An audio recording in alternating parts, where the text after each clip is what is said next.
Haya ni mazungumzo maalum na katibu mkuu wa Baraza la Maaskofu wa Katoliki nchini Tanzania TEC, Father Dr. Charles Kitima, ambapo tumepata nafasi leo kuja kuzungumza naye kuhusiana na mambo mbalimbali yanayoendelea ndani ya nchi.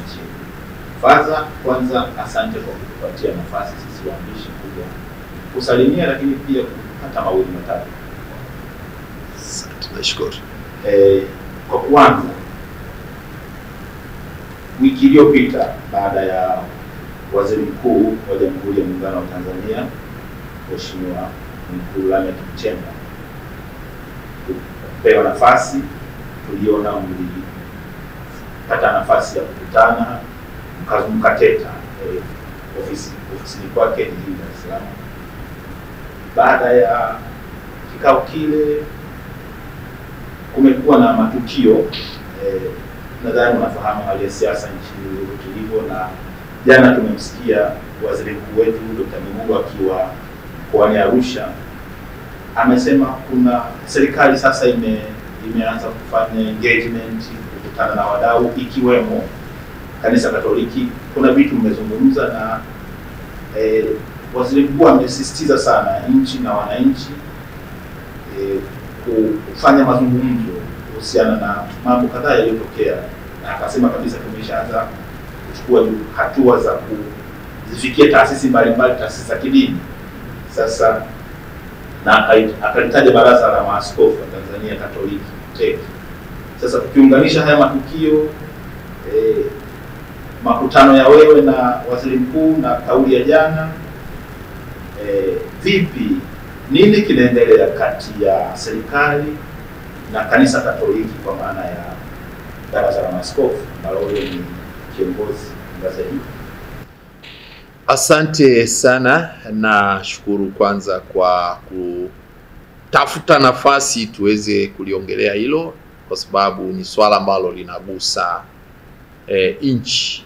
nchi, kwa sababu yaliyotokea tarehe 29 Oktoba mwaka 2025 yalikuwa ni matukio makubwa. Kulikuwa na tukio la uchaguzi, lakini kukawa na tukio la maandamano katika sehemu nyingi nchini, na hivi kuulizia yanayoendelea kati ya serikali na Kanisa Katoliki nchini au na Baraza la Maaskofu, kadiri mlivyoona kwenye vyombo vya habari, ni halali yenu na ni vizuri, mmefanya vizuri kutafuta kujua tu kanisa limesema nini na serikali kuhusiana na hii hali. Kwanza kabisa nikiri kwamba maaskofu walianza kikao chao tarehe 11, wamekuwa kwenye kikao na vya kamati na nini, lakini 13, 14 na 15 ndio wakatoa tafakari yao, ambao wameelezea yaliyogusa siku ya hiyo tarehe 29, lakini waliegemeza zaidi maaskofu katika kile ambacho kimeleta masikitiko na kimeharibu historia ya nchi yetu, hasa yaliyotokea mauaji ndio tulichokiongea. Sasa nikirudi kwenye mimi kukutana na Waziri Mkuu, kwanza Waziri Mkuu tunatoka mkoa mmoja, alafu ana mahusiano mazuri sana na Kanisa Katoliki tangu zamani tu, sio kwamba jana. Na aliponiomba niende nikamwone, nilijua tu ni ndugu yangu, kwa maana kwamba ni kiongozi wetu sasa, kiongozi mkubwa, lakini kiongozi mkubwa haiondoi pia na ubinadamu. Binadamu unabaki, ujamii. Kwa hiyo nilienda pia kwa mazingira kwamba ni mtu tunafahamia, na akaniambia uje ofisini. Sijui kama na nyumba Dar es Salaam, nilisema mimi namjua yuko Dodoma alipokuwa waziri wa fedha. Basi akaniambia nimuone ofisini. Alinipigia yeye mwenyewe akiwa anataka nionane naye. Nikasema siwezi kukataa, ukiitwa na kiongozi wa serikali, ni kiongozi wetu. Ameshatangazwa Waziri Mkuu ni kiongozi, na nchi inaendeshwa na serikali. Nchi inaendeshwa na serikali. Tunasema serikali ni mashine ya nchi, ni engine ya nchi. Nchi haiwezi kuendelea. Nchi unavyojua ni watu, mipaka na utawala wa watu wenyewe. Nchi, eneo lile lenye mipaka yake na watu wenyewe na kule kujitawala kwa watu wenyewe, basi hapo ndio tunasema hiyo ndio kinaunda nchi. Sasa serikali ni ile sasa injini yenyewe inayofanya nchi iwe hai na itambulike na ifanye shughuli zake. Kwa hiyo ukiitwa na kiongozi wa serikali lazima uitike. Nikaenda katika mazungumzo, tumeongea ukweli, mazungumzo yalikuwa ni binafsi, hayakuwa mazungumzo ya kibaraza la maaskofu na serikali, hapana, yalikuwa ni mazungumzo binafsi. Na mazungumzo binafsi ni wazi, tutagusa hapa na pale yaliyotokea tarehe 29, sasa mtafanyaje, sasa mna nini, tunaongea tu kama kawaida. Ni masikitiko, sasa tufanyeje, tusaidianeje, tunaambia sisi tunaendelea kwa sali kuombea, lakini tamko maaskofu wametoa, nadhani umeliona mheshimiwa. Kwa hiyo ndio ilikuwa mazungumzo yetu kwa maana hiyo kwamba, lakini hatukuenda kuongelea baraza linaongelea kitu gani, baraza linasemaje, hali hii tuifanyeje. Ni wazi baraza limeongea kwenye tafakari yake. Maaskofu wamekaa, maaskofu wote wamekaa, wametoa tafakari yao, ndicho kilichofanyika. Nikamwambia ndio hicho ndicho kilicho pale. Kwa hivi kwa kifupi, kwa kweli ningesema nilikuwa ni kwenda kumuona tu kama alivyoniita, na yeye alipenda tu tuongee tu kama ndugu na nini, na wala wakati wa kuongea hakuwepo hata msaidizi wake yeyote, isipokuwa aliwaita tu wale kuja tukasema hem tupige picha bwana. Tukasema kuna picha hiyo hapo tena ya Nyerere, tukae mbele ya juu ya kichwa cha Nyerere pa picha ya Nyerere pale. Ambaye na hiyo picha ya Nyerere haikutoka. Sasa waandishi wa habari nyinyi mnanyinyi mlivyo wajanja, hata picha ya Nyerere haikutoka, ikatoka tu mimi na yeye tu. Tena tunavyoshangilia, tunavyopongezana pale. Sasa ndugu yako akipata cheo bwana, si unafurahi kidogo. Kwa hivi kwa kifupi, kwa kweli hayakuwa mazungumzo ya kitaasisi, yalikuwa ni mazungumzo ya watu binafsi. Na mimi siwezi kwenda mahali bila kutumwa na maaskofu, na wala mimi siwezi kuwa msemaji. Msemaji kadiri ya katiba ya baraza la maaskofu, msemaji mkuu anayetoa tamko kwamba tamko ni hili, anayetoa hilo ni rais wa baraza la maaskofu, ndio anayetoa. Wengine wote mpaka wakabidhiwe na yeye.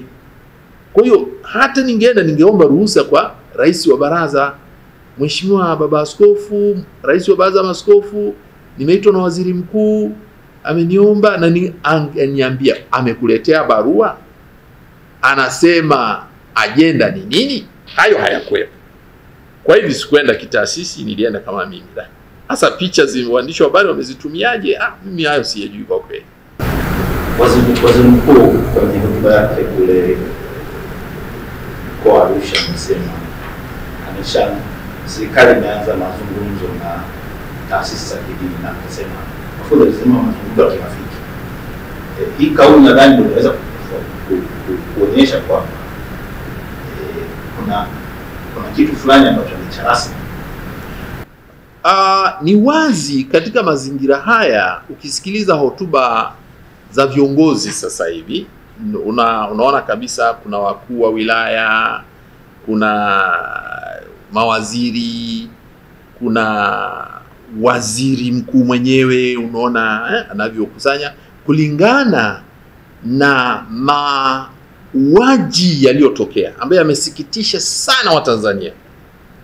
Kila mtu analia, yuko kwenye kilio. Mtu ambaye anapenda kumheshimu mwanadamu mwenzake, sababu Tanzania imejengwa katika imani kwenye utu wa mtu. Na ndio maana sisi tunapendana wa Tanzania, kwa sababu tumejenga imani kwenye utu wa mtu. Sasa utu wa mtu uliguswa vibaya kwa makusudi. Watu waliuawa kwa makusudi, kwa kukusudia. Sio kwamba waliuawa na tetemeko. Tumeona maafa, watu na mlima Hanangi uliteremka lini wakati juzi. Ukaua watu. Tulisikitika, tumefiwa. Ajali zinatokea za magari. Ajali zinatokea za vyombo vya usafiri. Watu wanakufa 60. Lakini haya ni mauaji yaliyofanyika, unasitisha uhai wa mtu kwa makusudi. Hicho ndio kimefanya nchi ikae kwenye kilio. Sasa hivi Watanzania wako kwenye kilio. Na katika mtazamo ule wa kilio, ni wazi viongozi wa serikali lazima wawafariji wananchi. Kinachoendelea ndio hicho. Na sisi tuko katika hilo. Lakini katika hali hiyo ambapo watu wako kwenye kilio, wanajiuliza kifo kimesababishwa na nini? Kifo kimesababishwa na nini? Sisi kwenye kanisa Katoliki, maaskofu wetu wamesema kifo kimetokana na mauaji. Neno kutumia mauaji ni kuua kwa kukusudia, kuua kwa kupanga, ndicho kilichotokea. Na ukisikiliza hotuba zimetolewa za maaskofu kadhaa, kumbuka aliyetoa wa kwanza alikuwa Askofu Waichi wa jimbo kuu la Dar es Salaam. Alitoa siku ile akasema kumetokea mauaji hata kwenye miji ya watu. Watu wamefuatwa, wanaenda kupigwa risasi ndani ya nyumba. Vijana wametokea kufuata, ulizia taarifa mbalimbali zipo, ziko bayana, wanafamilia ndugu zao wameuawa pale, wanaona. Sasa katika masikitiko kama haya, ni wazi serikali lazima ifariji watu,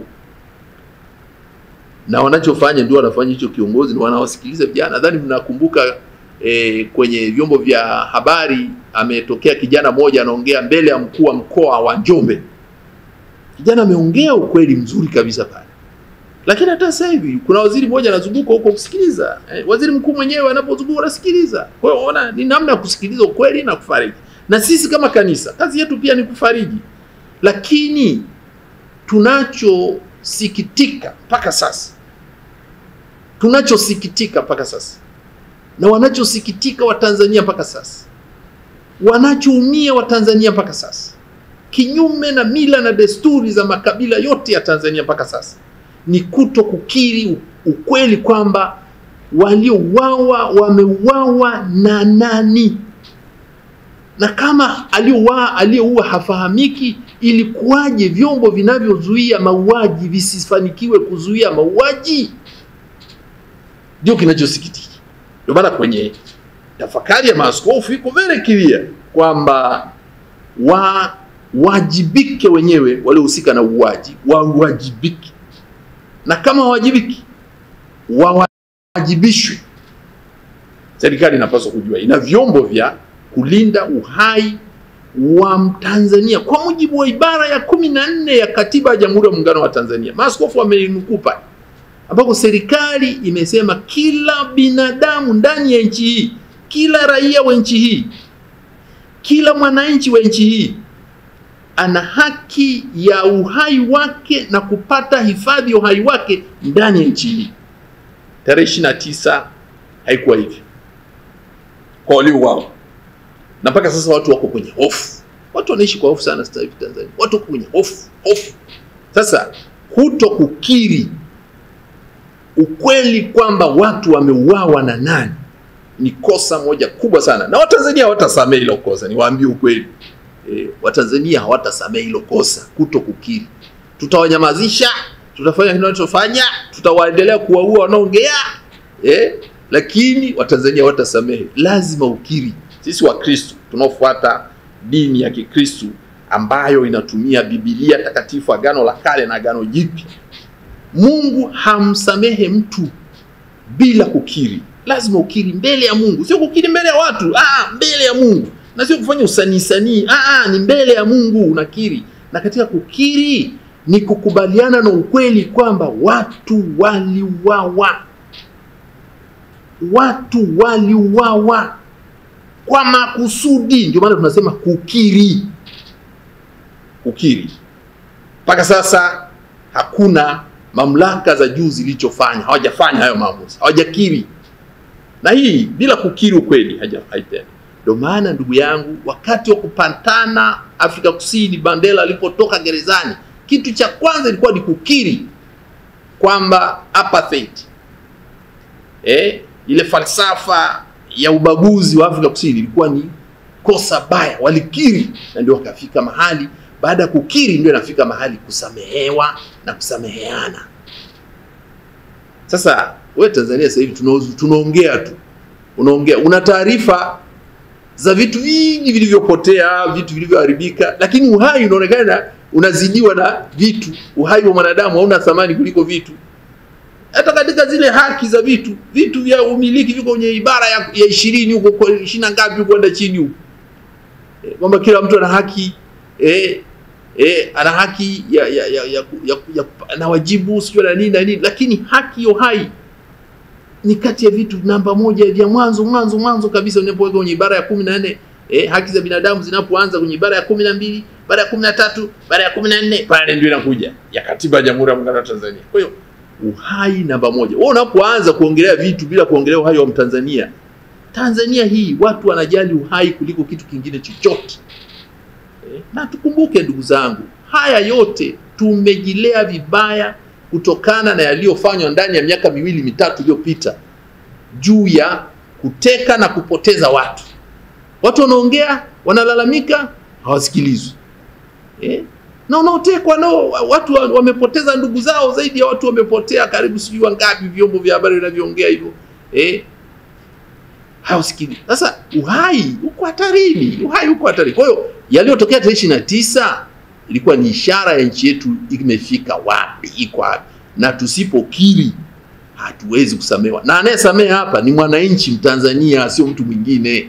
Wanaosamehe ni wananchi wa Tanzania. Anayepaswa kuomba msamaha ni mwananchi Mtanzania. Huyu mnyonge ambaye unadhani ana maana, huyo usipomuomba msamaha itakugharimu tu, maisha yote itakugharimu. Hata kama ni miaka 100 ijayo itatugharimu tu. So mtu kama anakaa na kinyongo, ana mahuzuni, ni kama Mungu usipomuomba msamaha katika kumkosea, utaenda motoni tu, utakaa uishi na yeye milele, utakaa ambako yeye hayupo, na huko ndio watu wanaita motoni. Na hii ni hivi, mwananchi usipomuomba msamaha hawezi kukusamehe. Basi ningependa kueleza hivyo kidogo kuhusu hilo la nani. Kwa hiyo na katika maongezi ya sisi na serikali, kama tutatokea, hayo ndio mambo ambayo tunaongea sisi, na hatutabadilisha sentensi. Tamko letu tafakari ya maaskofu ya tarehe 15 inabaki hivyo ilivyo. Na ibara zake zote kama unavyoziona hapo, zote hizo zinabaki pale. Na tunawahimiza Watanzania waelewe, hata kama tutaongea na serikali, hatutatoka nje ya tafakari iliyofanywa na maaskofu. Na wameanza na kulaani mauaji. Baada ya kulaani mauaji, wanakuja na neno la pole. Baada ya pale wanasema kwa nini mauaji na kwa nini maandamano yalitokea. Wameeleza pale watu kutekwa, nchi kukosa demokrasia, uchaguzi sasa hivi Tanzania hauna maana yoyote. Hakuna haja kuwa na uchaguzi Tanzania kwanza, kwa sababu ukienda yupo atakayepita kwa 99%. Kwa taarifa yenu, mwaka jana 2024 Februari, mabalozi wa nchi za nje waliahidiwa na serikali ya Tanzania kwamba uchaguzi utakuwa huru na wa haki. Uchaguzi wa serikali za mitaa. Wananchi wote Aprili tukaahidiwa hivyo, wananchi muwe na amani, uchaguzi utakuwa huru na wa haki. Lakini uchaguzi hukuwa wa haki. Tarehe 27 Novemba tumeona madudu ambayo hajawahi kutokea nchi hii tangu nchi ianze kuwepo. Tangu enzi za kina Mkwawa mpaka juzi haijawahi kutokea. 99% wenye vitu wa vitongoji. Si mila na desturi zetu, kila kabila ilikuwa na namna kumchagua kiongozi wa ukoo, kiongozi wa, na kulikuwa na mfumo. Hiyo mifumo haiheshimiki tena. Unaambiwa mwenyekiti wenu atakuwa huyu sio huyu. Mnapiga kura unaambiwa huyu sio huyu. Watanzania wanalalamika. Tukasema haya kwa vijana hata ufanyeje, na vijana wanajifunza kwa vijana wenzao. Afu dunia sasa hivi, dunia inashirikishana maarifa na vijana. Vijana sasa hivi wako wameungana dunia nzima kutokana na namna habari na maarifa yanavyoenea duniani. Wameungana dunia nzima. Kwa hiyo wanajua nchi zingine wanafanyaje, nchi nyingine wanafanyaje, huku na huku wanafanyaje. Jana wanajifunza. Na dunia ya karne ya 21 inaitwa knowledge society, knowledge driven society. Una maarifa, una nguvu ya kutawala, ya kujitegemea, ya kuwa nchi tajiri. Ni maarifa. Teknolojia ni maarifa. Kwa hivi ni vizuri pia tukaelewa muktadha huo, kwamba mwananchi huyu wa sasa anapopaswa kuomba radhi, anaishi kwenye jumuiya ambaye pia ameunganika na dunia nzima kwa wakati ule ule. Sasa yameshatokea na baada ya kutokea, kwa kweli tumeziona hatua kadhaa za serikali, kuanzia kiongozi mkuu wa nchi kwa maana ya rais na wasaidizi wake. Je, hatua hizi ambazo tunaona serikali nzima kuanzia kwa rais inazichukua, unadhani zitatusaidia kuepuka kutokutenda haya tena yaliyotendeka? Ni kweli kuna jitihada baadhi ungeweza kusema zinaelekea kuonesha tusirudi tena kwenye hali hii iliyotokea tarehe 29. Lakini hebu angalia nchi yetu ambavyo imekuwa ni waongo, tumekuwa waongo. Tumedanganya watu uchaguzi utakuwa wa haki, haijawa. Tumedanganya wananchi si watu wataacha kutekwa, wanaendelea kutekwa. Sisi juzi tarehe 26 ametekwa binti moja kule Mwanza. Hatujui mpaka sasa, hatujapewa taarifa alitekwa na nani. Tumetoa taarifa polisi, ni binti wa shirika la utawa, walikuwa wanamtafuta sister mwenye shela, wakamkosa, wakamchukua yule binti, kaja kumtupa pale tarehe 26 wiki iliyopita. Sasa tunaposema jitihada zinafanyika, lazima ziendane na matendo. Sio swala la kuongea, ni swala la kutenda. Na Watanzania walishazoea kuona kiongozi anaahidi na anatenda. Ndicho Watanzania walichozoea. Unapoahidi usipotenda, Watanzania hawatakuamini na hawatakufuata. Watanzania hawapendi. Ndio unasikia neno pekee linalotumika duniani, ni nchi pekee inayotumia neno kiongozi unaitwa msanii. Msanii maana yake nini? Mwigizaji. Huwezi kukuta nchi zingine wanaita viongozi wao wasanii. Tanzania tu ndio wanatumia msanii huyo, achana msanii, yani muongo mjanja hivi. Tunatumika Tanzania. Kama iko nchi nyingine mimi sijui nyinyi niambieni. Sasa hizo jitihada ambazo unazisema bila kukiri hazina maana yoyote. Jitihada hizi kwa mfano imeundwa tume ikija na findings ikaonyesha kwamba kweli kuna mahali labda serikali au vyombo vya usalama vilikosea, si ndio kukiri sasa kunakuja baada ya kuwa tumeshapata nini kilitokea? Kwa sababu tume iliyoundwa kwa sasa, hata rais mwenyewe amesema hajui kwa nini haya yalitokea. Sasa kama kiongozi wa nchi ambaye ndio mwisho wa siku ndio tumempa mamlaka ya kuhakikisha na kulinda, anawezaje kukiri kabla kwanza ya kuambiwa kweli nini kilitokea? Kwa nini usidhani kwamba hii tume iliyoundwa ikishaleta matokeo sasa ndio hapo tunapata viongozi au watu wote wanaweza kusema okay fine, kumbe tulikosea hapa, samahani ifuatie? Sasa tunaongelea mauaji wakati wa maandamano. Watu walipigwa risasi mchana kweupe wakiwa wanaandamana. Watu wamefuatwa kwenda kuuawa kwenye miji yao mchana kweupe na usiku. Sasa hilo tusubiri tume ichunguze ndio ije tuambie? Kukiri kwamba kuna mauaji yametokea, kukiri ukweli, tunaita truth admission, to admit the truth.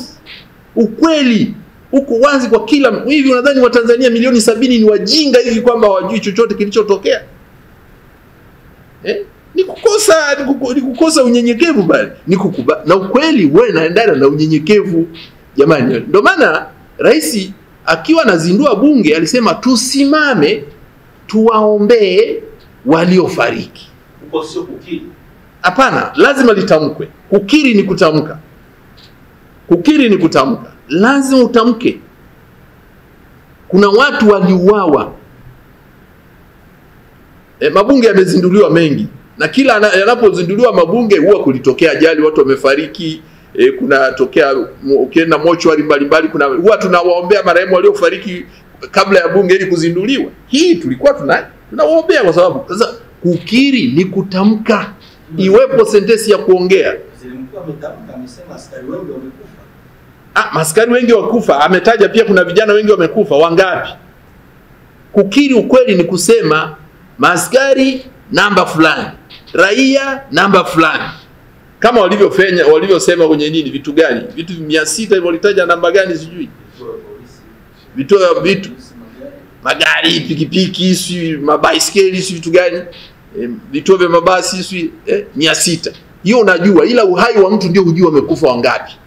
Kutaja idadi haiongezei hasira ya watu. Kutaja idadi watu wangapi haiongezei hasira ya watu. Watanzania wanajua ndugu zao wamekufa wangapi. Kila mtaa unajua wamezika watu wangapi. Kila kitongoji unajua wamezika watu wangapi. Kila kijiji unajua watu wamezika watu wangapi waliokufa. Wengine wamefia Dar es Salaam wanaenda kuzikwa Moshi, wapi, wamefia Arusha wanaenda kuzikwa Singida, Mbeya huko. Wengine ndugu zao wameambiwa wamekufa, maiti hazionekani. Lakini hapa tuache na idadi na nini. Kitu cha kwanza ambacho Watanzania tusitoke kwenye ukweli, tukiri kwamba watu waliuawa. Na nani waliuawa? Na nani aliyetumia risasi? Risasi, silaha za moto zilitumika kuwaua hawa. Mikoa mingi, mikoa mikubwa iliyopata madhara makubwa na wilaya ambazo zimepata madhara makubwa inafahamika. Na waliuawa kwa mtindo upi? Risasi zile zimepiga sehemu gani za mwili? Watanzania wamezika, wameona miili ya ndugu zao. Sisi tunamiliki mahospitali hapa Ukonga, hapa Kadino Rugambwa. Askari anaenda pale anawaambia, sisi usiwatibu hawa tunataka tuwaone kwenye mochwari, usiwatibu, walikuwa wanaleta vurugu. Mtu ameenda ameumia, amepigwa risasi, lazima tumtibu. Alafu baadaye sheria uzuri zaidi, sheria zinaruhusu hata kama ana ile mnaita nini PF3 tunaruhusu kumtibu. Alafu baadaye ndio tunahakikisha kwamba tunatoa taarifa polisi, mtu huyu hapa alikuja na amepigwa risasi, hatujui nani amempiga, lakini tumeona tuokoe maisha yake. Sababu kitu cha kwanza kuokoa maisha, ambayo sheria imekuja nzuri sana. Unaokoa maisha, afu baadaye mengine yatafuata mkondo wake. Na tulikataa, ilibidi sisi apige simu mpaka kwa askofu, mmiliki wa hiyo hospitali jimbo kula Dar es Salaam. Akaambiwa watibu, siwaachie. Wengine tu walikuwa wameumizwa zaidi. Mama mmoja amepigwa risasi kwenye tumbo. Asubuhi amepigwa risasi kwenye tumbo. Siku ya pili tunaongelea, sio siku ya 29. Sasa yametokea, si tuna hospitali, maiti tumezipokea. Sasa unaposema tusikiri, tukiri watu wameuawa kwa kupigwa risasi za moto. Hatujiongelea waliokatwa mapanga, sijui kama na wenyewe wapo, hatujui. Ndio polisi watatuambia sasa. Labda hiyo tume ndio itasema. Nimesema risasi tu, lakini zipo walikatwa panga au hapo walifanya nini. Kwa hiyo hakuna swala kusema tusubiri tume. Kukiri ukweli haihitaji. Kwanza kuunda tume ni ishara kwamba ukweli fulani unafahamika, ila hutaki kutajwa. Na Watanzania hawa milioni 70 wanataka kusikia neno watu wameuawa. Tunakiri kutokea mauaji ya kutumia silaha za moto, kutumia risasi. Ni nani? Ndio hiyo tumeje tuambie. Sababu huenda kuna watu walivaa yale mavazi, huenda hawakuwa walioua, huenda hawakuwa polisi au kwa sijui nani. Sasa sisi hiyo tusiingilie sana. Lakini walau kukiri watu waliuawa kwa kutumia risasi za moto. Na anayelinda uhai ni nani? Watu wameapa, rais ameapa kulinda katiba ya nchi. Na moja katika kulinda ni uhai, ibara ya 14 ameapa kuilinda. Sasa inapotokea watu wanani, lazima akili, jamani, niliahidi kuwalindia uhai na niliahidi kuwalindia uhai kwa kutumia chombo hiki.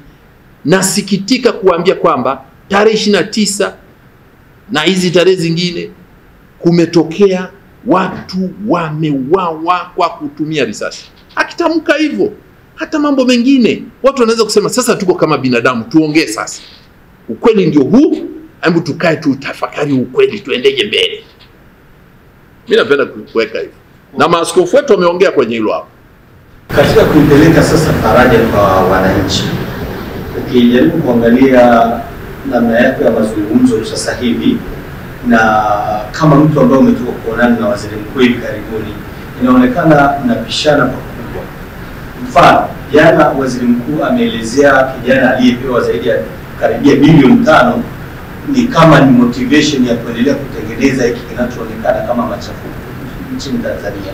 Lakini ukimwangalia pia waziri mkuu, kama ukimfuatilia kwa undani, utagundua kwamba hakiri Tofauti na hapa anaendelea kuonyesha ni namna gani ambao vijana wamehamasishwa kutenda yale yaliyotendwa. Wewe kama baba wa kiroho, ninatamani utupe tathmini yako fupi. Ni nini ambacho kilitokea? Vijana wameshawishiwa kwa kulipwa fedha kama inavyosemekana kupitia kinywa cha waziri mkuu, ama kuna motivation nyingine? Nashukuru kwa hilo swali. Niseme kitu kimoja. Kusema vijana wamenunuliwa ili kuandamana si sahihi. Wamehamasishwaje, hiyo ni agenda nyingine. Kwa sababu huwezi kukataa kwamba wamehamasishwa. Kwanza kuandamana tarehe 29 maana yake kuna mtu amehamasisha, si ndio? Wamehamasishwaje kuingia barabarani mikoa zaidi ya 5, mazingira ya wilaya vile vile. Unachukua wilaya ya Tunduma ambapo kumetokea mauaji makubwa, lakini ukienda huko unaambiwa maiti ziko sijui 8 sijui 2, Tarime, Katoro, Kahama, huko ndako taje kumetokea mauaji makubwa. Kulitokea maandamano kwingine, na kuna mikoa ambayo haikutokea maandamano pia, lakini mikoa unataja Dar es Salaam, Arusha, Mwanza, Mbeya, na Geita unapotaja mikoa. Lakini wilaya ndio hizo unazoziona hizo zimetokea, na huko kumetokea mauaji ya watu mamia. Hatuongelei watu wameuawa 2 watatu. Hatujataja Dodoma. Dodoma kumetokea mauaji nadhani watu 4 wangapi tu. Lakini mauaji makubwa kiasi hiki, useme mtu amehongwa aandae maandamano. Vijana si wajinga kiasi hicho. Hizo hela zinazotajwa ziligawanywa kwa mtindo upi kwa vijana wote wale walikuwa wameandamana? Na wale waliouawa kwenye majumba na wenyewe waligawiwa hela. Kama walikuwepo labda hiyo. Lakini tusikatae ukweli kwamba vijana waliandamana kwa sababu gani. Wanasema sababu ya kwanza, ukiwauliza vijana hata sasa hivi, hata nyinyi mlivyo huko hapo waandishi wa habari, hatuko salama. Watu wanatekwa, watu wanapotezwa, watu wanauawa. Ni zoezi lina zaidi ya miaka 2 sasa hivi hilo linaendelea. Vijana wamechoka kuvumilia. Demokrasia haina maana tena kufanya uchaguzi, kwa sababu utagombea wakala hatapitishwa. Na sisi tulifanya kikao hapa tukawashauri serikali tarehe 30 mwezi wa 4 usiku wake ambapo waliamua kuniua mimi. Ndio tulipitisha yale maazimio, na uzuri yamekabidhiwa pia serikalini mwezi wa 8 tarehe 27. Tuliyakabidhi pia. Pamoja kwamba ilikuwa tuyakabidhi, wasi nilipofuata wakatabu niua, Mungu bariki, nikapona kidogo basi. Najua naweza nikauawa leo baada ya taarifa hii pia. Sasa tulisema haya yasipozingatiwa nchi haitakaa salama, tunaelekea pabaya. Jambo TV huyu hapa amearipoti, nendeni kwenye clip ninapomwambia tunaelekea pabaya. Nchi inaharibika. Fuateni hizo clip ziko hapo, tuliongea. Tunaelekea, taifa linaelekea pabaya, tulishaona. Lakini kupuuza viongozi wa dini ni hatari sana, kwa sababu viongozi wa dini hawana maslahi binafsi kwenye taarifa zinazohusu uhai wa mtu. Tunapogusa uhai wa mtu, hatuko na maslahi binafsi. Tunaangalia uhai wa mtu aliyoko na yule ajaye. Kwa hivi kusema watu wamenunuliwa na nini si kweli. Kuna matatizo yanayoendelea ya msingi ya nchi ambayo hayajashughulikiwa. Watu wanatekwa, watu wanapotezwa, watu wanauawa. Kuna watu zaidi ya 80 kitu, taarifa ambazo tumeziona za TLS na taarifa zingine Legal and Human Rights Center, na wena namba inaongezeka. Angalia utekaji uliokuwa umeanza kuzuia maandamano ya tarehe 29. Ulikuwa utekaji. Tunashukuru baadhi yao wamepatikana, wengine hawapatikani mpaka sasa. Ukiuliza wanaambia hatujui alitekwa na nani. Lakini nani aliyeweka ahadi ya kulinda watu nchi hii?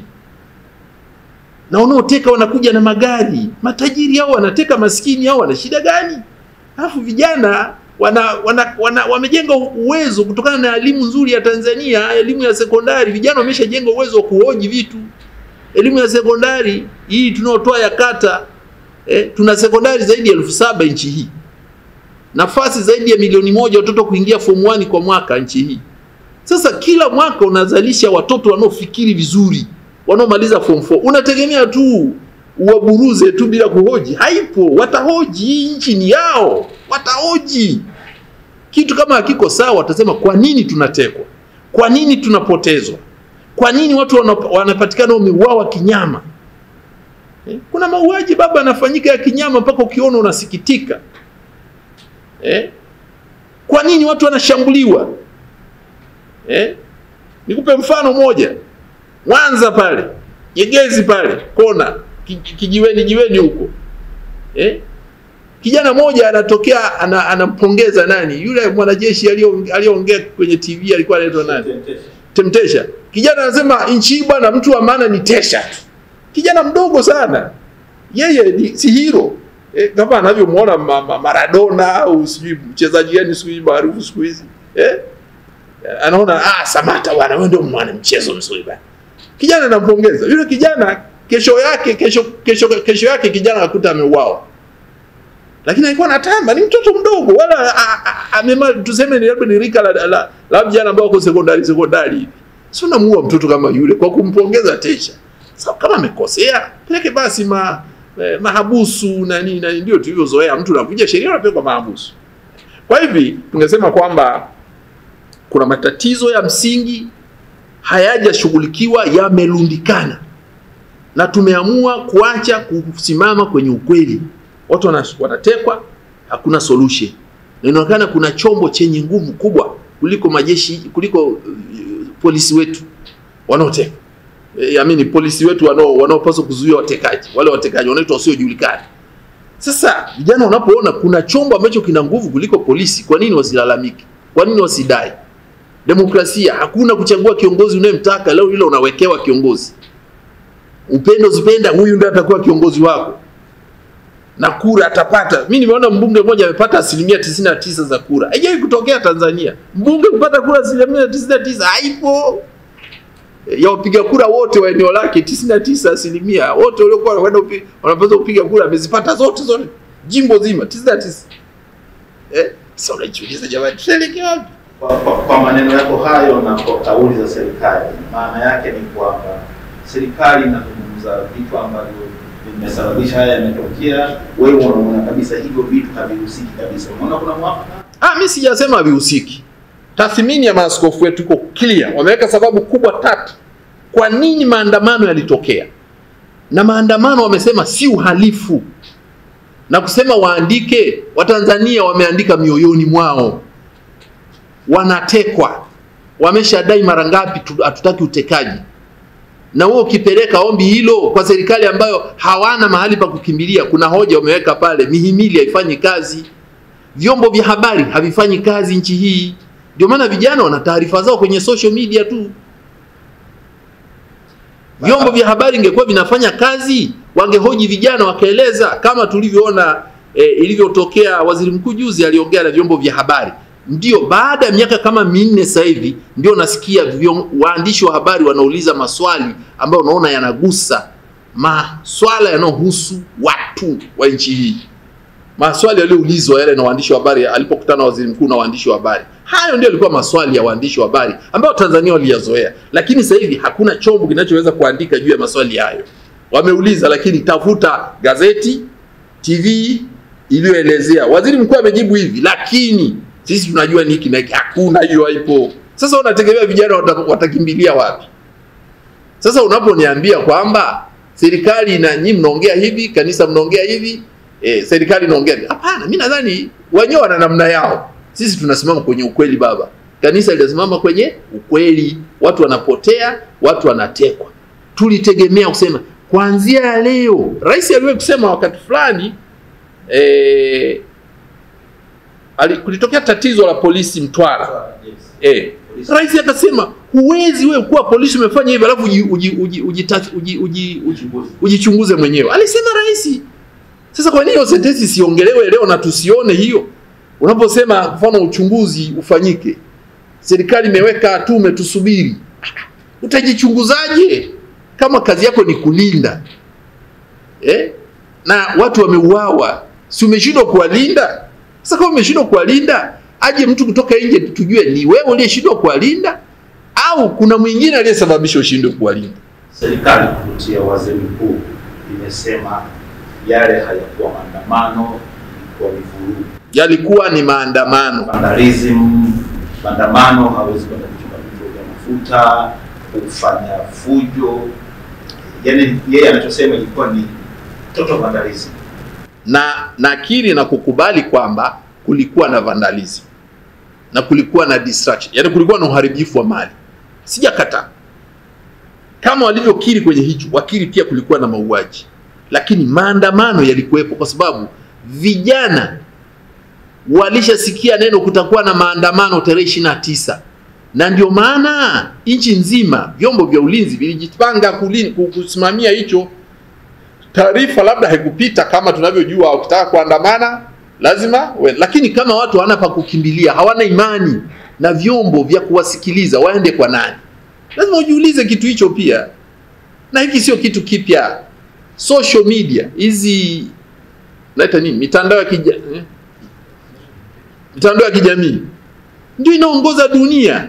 Mwaka 2011 ilitokea Tunisia, baadaye ikatokea Misri, baadaye ikatokea Sudani ya Khartoum, baadaye ikatokea Kenya, baadaye imetokea Bangladesh, baadaye imetokea Madagascar, baadaye imetokea Nepal.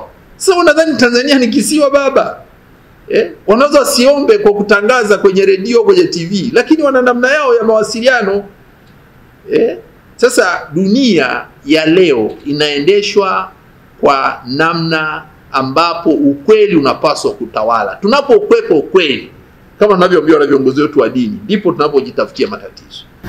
Sasa baba, tutazame haya yote ikianzia hapo Mtwara, kwamba rais aliunda tume nyingine kwa ajili ya kuchunguza yale mauaji, lakini nitazungumzia pia wewe mwenyewe ni mhanga, ulipigwa, ambayo nilishambuliwa, ilikuwa lengo la kuniua. Lakini tumeliona kanisa pia limeshambuliwa kwa namna ya kipekee. Tunaweza tukamzungumzia na Baba Nikata kule Songea. Ni kama hizi tume zinazoundwa, kazi yake inayofanyika hairudi kwa jamii, tukaona nini ambacho kimetokea. Na sasa tunazungumza neno maridhiano, na kama nimekusikia vizuri umesema hata ikitokea kanisa likizungumza na serikali, mnafikiri mna nini kipya cha kwenda kufanya ili walau haya yanayotengenezwa kama tume za kuchunguza haya yaweze kufanya kazi na ionekane kwa jamii imefanyika? Kanisa kazi yake ni kufundisha ukweli wa kumsaidia mwanadamu apate ustawi wa maisha yake ya kimwili na ya kiroho. Ukweli. Kwa hiyo sisi tutaendelea kueleza ukweli. Sisi wenyewe ni wahanga kama kanisa. Sasa hivi uko mkakati wa kuteka. Nimekuambia tangu Agosti tulishapewa warning. Nadhani hata juzi mliona warning, rais wa baraza akae makini, anawindwa, atapotezwa, atafanywa nini. Ilitokea juzi kwenye social media. Hatupuzi. Hata mimi maamuzi haya yalifanywa Novemba niuawe, nikapelekewa taarifa Disemba, nikaja kushughulikiwa Aprili, na wenda inaendelea. Lakini sio hiyo, tumetekwa padri Mafinga. Unasikia wanasema huyu padri ana matatizo haya, baadaye nageuka padri alijiteka. Lakini padri ametoka benki, ameingia kwenye gari, baadaye ameingia kwenye gari na watu wengine wakiingia kwenye gari, yakaendelea aliyoendelea, baadaye yuko mahabusu. Padri Nikata wa pili tarehe 26 juzi, Jumatano iliyopita, mtakaji mwanafunzi wa utawa wa usista ametekwa Mwanza. Tunavyoongea sasa hivi, juzi Jumatano tarehe 26, juzi, leo tarehe 1, siku 4 zilizopita. Sasa tunapoongea vitu kama hivi, kusema kwamba labda serikali imeweka mikakati ya kukomesha hili na kanisa, mnadhani sisi kazi yetu tusikilizwe tusisikilizwe, tutaongea. Ila yasipofanywa kazi, nyinyi wananchi mtajua, wala viongozi wetu wa kiroho walitutahadharisha. Na sisi tunaamini kwenye mazungumzano, na mazungumzano yanaanza na ukweli. Bila ukweli hakuna mazungumzano, hakuna hapo. Viongozi wa dini au yani mtu ambaye ana roho nzuri, hata nyinyi mtu mwenye roho nzuri Hamwezi kuongea kitu cha maana kwa kudanganyana. Lazima mbezi kwenye ukweli. Bila ukweli hamwezi kuongea kitu cha maana. Na sio kuwahiana kwa sababu mimi nitamtriki, nitunge swali hili ndani, nitamtisha, nitafanya hivi. Hapana. Sisi hata ukitutisha, hiki kinachofanyika kwenye kanisa Katoliki, tuna uzoefu wa kuishi na serikali za aina zote duniani. Alikuja Mkatoliki mwenzetu mmoja anaitwa Adolf Hitler. Alianzisha kikosi chake cha wasiojulikana kilichokuwa kinaitwa Gestapo. Kwa miaka 12 amelitesa kanisa na kuwaua mapadri, watawa, ameua. Na kuwachafua ya mambo naambia alijiteka, sijui ana madeni, sijui ana wapenzi, sijui ana nini. Sawa, ni mwanadamu ndani. Sasa kwa nini unawaua wote? Mapadri wako 1000 kama Tanzania, mapadri wako karibu 3000. Sasa kama Padri Kitima hafai, sasa simshirikie Kitima tu, mchukueni peleka ndani huko, mwekeni ndani, mumuondoe. Sema tutaanza kuwashughulikia, tuondoe mapadri wabaya, alafu tuseme sasa nyinyi ndio sasa mmeanza kuweka na mapadri. Sasa serikali gani inaanza kuchagua padri mzuri na padri sio mzuri? Kwa hivi napenda kusema kwamba kanisa tutaendelea kusimamia ukweli, ukubalike usikubalike tutaendelea. Lakini tunachoomba, Tanzania tulikuwa wa kweli. Tanzania tulikuwa wa kweli. Kwenye mambo ya siasa tulikuwa wa kweli mpaka 2015. Baada ya pale Watanzania tunaishi kwenye uongo kisiasa. Na tusipouacha uongo tunaharibu taifa. Tunaharibu nchi. Hakuna mtu asiyependa kujitawala, ibara ya 8. Kila mtu anataka kujitawala na kutawala nchi hii, na ana haki ya kuonyesha hiyo nia kutawala. Apewe ridhaa na wenzake. Unapowazuia watu kutawala kwa ujanja, kwa uonevu, unaleta matatizo. Hilo lazima tuliweke baya. Sasa hayo yasiposhughulikiwa, tutaweza tukaweka walinzi hata kwa kila mtaa. Inaweza kufanya kazi. Watu wasi nani, lakini tatizo usipolitatua kwenye ukweli, bado unajenga tatizo kubwa zaidi. Faza, umezungumza Mkatoliki mwenzenu Bwana Adolf Hitler. Umeniongezea swali hapa kuhusiana na siasa. Ndio alikuwa Mkatoliki. Hitler Mkatoliki mzuri toka sehemu sasa hivi ni Austria, lakini wakati ule Austria na Ujerumani sehemu ile alikotoka ilikuwa zinaenda. Unasema wakati Hitler alikuwa madarakani alikuwa anawakandamiza hadi Wakatoliki wenzake. Aliwashughulikia sababu kanisa lilikuwa na nguvu, aliwashughulikia Wakatoliki pasavyo na kwa kuwaua tu, sio na kanisa lilisimama kukataa uonevu. Ilisimama na kusema, kwa sababu kuna narrative inatengenezwa kwamba kanisa Katoliki lenyewe linajiona kama ni kanisa bora, ni kanisa lenye nguvu. Kwa hiyo inapotokea viongozi kwenye mataifa mbalimbali ambao aidha hawataki kuendana, yani wanaonesha kulinyima interest za kanisa Katoliki, hapo linageuka kuwa mwiba kwa serikali hizo. Sisi tuna interest gani katika kusimamia ukweli kama sio kumwakilisha Mungu? Tunaposimamia ukweli, Mungu ni ukweli. Mungu ni ukweli. Mungu ni ukweli. Ni neno, ni uhai, ni uzima. Ametumba sisi kwa sura na mfano wake. Sasa tunapoelezea juu ya ukweli, tunatafuta maslahi yetu yepi? Kwa mfano, nashukuru umetaja hili. Sisi tulianzisha ile inaitwa tume ya huduma za kijamii, CSSC, Commission for Social Services, Christian Social Service Commission, inaitwa CSSC. Tumeingia mkataba na serikali kwa sababu Wakristo wenzetu wa Ujerumani, Wakatoliki na Waluteri, wakati ule hali imekuwa mbaya ya uchumi ya nchi hii mwaka 92, wakasema ili tuweze kuwasaidia na sisi tunatoa, sisi huku Ujerumani serikali yetu inatupatia hela kama Wakatoliki na Waluteri ili tuwaletee ninyi, lakini serikali yetu inataka kuona hizo huduma za kijamii ambazo Watanzania watazipewa na Wakatoliki na Waluteri na Waprotestanti wote zitawasaidia Watanzania wote, sio kusaidia madhehebu haya mawili. Wekeni mkataba. Ndicho tulichoweka mkataba, na hela zinaletwa na Mjerumani. Hatupewi hela na serikali. Serikali mpaka sasa inatupa msamaha wa kodi tu, nako ni makubaliano tangu tupate uhuru. serikali nchi hii ilipopata uhuru, taasisi zilizokuwa nyingi, shule na hospitali, zilikuwa za makanisa. Zilikuwa za makanisa. Mwaka 69 Nyerere akasema, wameanza kujadiliana 67 mpaka 69. Nyerere akasema hatuna shule, Muingereza hajajenga shule za kutosha, mkoloni hajajengea shule za kutosha. Nyinyi wa misionari, hizi shule zenu ni nyingi. Sisi hatuna uwezo kujenga shule zote hizi. Kama sisi kanisa Katoliki tulinyang'anywa na serikali kwa sababu hatukufidiwa. Tunashukuru sasa hivi wanaturudishia tukitaka. Zingine tumeshaacha ni kwa ajili ya huduma zetu. Shule 1300 plus kuchukua kuanzia wakati ule, kuanzia za kichekechea, msingi, sekondari na kuendelea. 1300. Serikali ilikuwa na shule hazifiki hata 100 wakati ule. Wakati wa Nyerere tunapata uhuru. Katoliki mwenzenu. Ndio alitunyang'anya kwa kujadiliana, kwa kuomba. Mwaka 69 tukasema basi chukua. Ila tukamwambia hospitali hapana. Naye akasema hospitali sitawanyang'anya, ila nitakuwa nawapa madaktari mkiwa mnahitaji na manesi, nitakuwa nawasamehe na kodi. Tunaita kodi, kwa mfano unanunua dawa baada ya kulipa ile 18% tunasamehewa. Lakini mtoe huduma bila ubaguzi.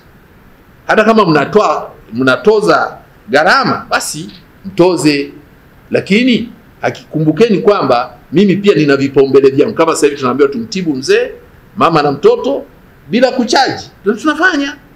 Sasa mtu anaposema maslahi yetu yameguswa, maslahi yetu kuguswa kumhudumia mgonjwa yeyote bila, ukienda hospitali yoyote ya Tanzania unaulizwa wewe ni ya kanisa, unaulizwa wewe ni wa dhehebu gani?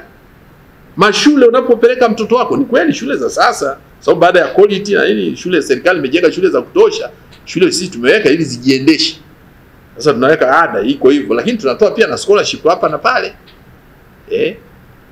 Kwa hivi kanisa Katoliki linaposimamia vitu halitafuti masilahi ya kikatoliki, linatafuta ustawi wa watu. Ila wasioelewa na wenye nia mbaya na kanisa ndio wanadhani hivyo, kwamba sisi tunasigana. Hitler alikuwa anasigana, anambia bwana, utawala wa kiimla Ujerumani haufai. Sisi kama Wakristo, Ujerumani imegawanyika wakati ule wa Hitler, imegawanyika katika madhehebu makubwa mawili, Wakatoliki na Waluteri. Sisi kama Wakristo tungependa kuona mambo yafuatayo kwenye utawala wako: heshima ya utu wa mtu na haki zake za msingi ziwepo, ustawi wa watu uwepo, mshikamano wa watu uwepo, ushiriki wa watu katika kujitawala na vyombo vya chini viheshimike viwepo. Hitler anasema hapana, mimi ndio naamrisha. Hawa Wayahudi mliowakaribisha hawa hatuwataki. Kaambia hapana, ni binadamu baba, waache. Dhambi ya ubaguzi ni mbaya. Tuliona aliyotokea kwa Hitler kuwashughulikia Wayahudi. Matokeo yake ikageuka ikawa vita vya kidunia sasa. Yesu mlitaka kuniua mimi, lakini matokeo yake sasa hivi tunauana nchi nzima kwa kuto kusikiliza tu.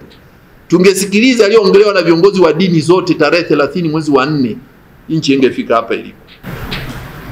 Sasa baba, kinachozungumzwa na ambacho bila shaka ndio kinachopewa kipaumbele kwa sasa, maridhiano. Nafikiri ni wakati sahihi. Huwezi kuongelea maridhiano kabla hujakiri. Alafu naridhiana na nani? Maridhiano wananchi na serikali. Serikali chombo cha wananchi. Swala ni watu kukaa chini kusema hali hii iliyotokea ili sijirudie, kitu gani kifanyike? Ajenda ya maridhiano baada ya watu kukiri ukweli ndio watakuja. Sasa tumefikaje hapa?